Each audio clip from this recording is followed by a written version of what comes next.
তিতাবৰৰ NN শইকীয়া কলেজৰ অধ্যক্ষৰ হাতত অমৃত সংগীত সূৰ্য অধ্যক্ষ শুভাংশু দত্তক প্ৰদান কৰা হয় ত্ৰিভাষিক গ্ৰন্থখন। আৰু তিতাবৰ NN শইকীয়া কলেজৰ অধ্যক্ষৰ হাতত পৰিলগৈ অমৃত সংগীত সূৰ্য। অধ্যক্ষ শুভাংশু দত্তক প্ৰদান কৰা হয় ত্ৰিভাষিক গ্ৰন্থখন। জুবিন গাৰ্গৰ জীৱন আৰু আদৰ্শৰ ওপৰত আধাৰিত এই গ্ৰন্থ।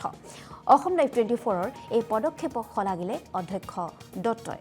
জুবিন গাৰ্গৰ গীতৰ কলিৰে মহান শিল্পীগৰাকীক স্মৰণ কৰিছে শিক্ষাবিদগৰাকীয়ে।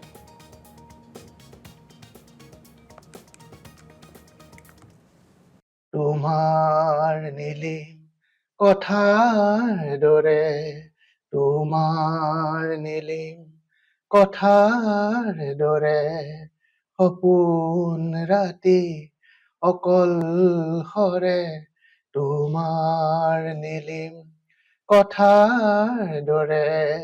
সাংবাদিক তথা CMD নিপেন দাস ডাঙৰীয়ালৈ ধন্যবাদ জনাইছো যে তেওঁলোকৰ তত্ত্বাৱধানত আমি এখন কিতাপ তেখেতসকলে উলিয়াইছে। এখন হৈছে অমৃত সংগীত সূৰ্য। গতিকে আমাৰ হাৰ্টথ্ৰব যুৱ প্ৰজন্মৰ জনপ্ৰিয় গায়ক জুবিন গাৰ্গৰ কথা আমি সকলোৱে ইতিমধ্যে গম পাইছো।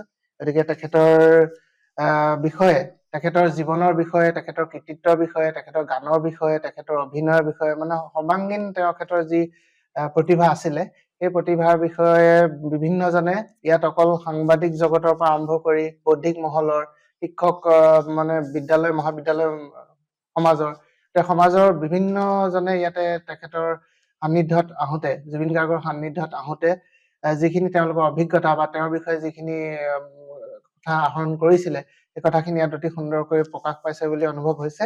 গতিকে ইয়াত মই অকণমান যদিও পঢ়ি চোৱা নাই, আজিহে মোৰ হাতত পৰিছে এই কিতাপখন। গতিকে কিতাপখনত বিভিন্ন জনে চিনাকি মানুহ দেখিছো, বিভিন্নজন বৌদ্ধিক মহলৰ। গতিকে তেওঁলোকৰ আৰ্টিকল ইয়াতে ওলাই প্ৰকাশ পাইছে।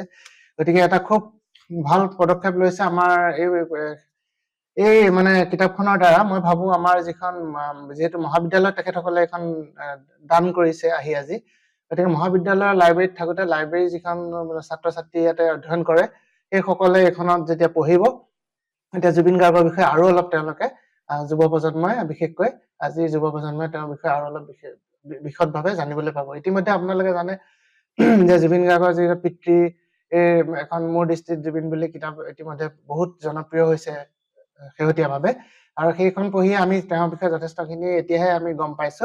আৰু বিভিন্ন আমি টক শ্ব' বা নিউজ চেনেলৰ বিভিন্ন অনুষ্ঠানবিলাকৰ জৰিয়তে জুবিন গাৰ্গৰ বহুতো নজনা কথা আমি ইতিমধ্যে গম পাইছো। এতিয়া তাৰ এখন কিতাপৰ আকাৰত যেতিয়া এই গোটেই বস্তুখিনি ওলাই লিপিবদ্ধ হৈ থাকে, তেতিয়া বস্তুটো আৰু মানে প্ৰসাৰত সুবিধা হয়।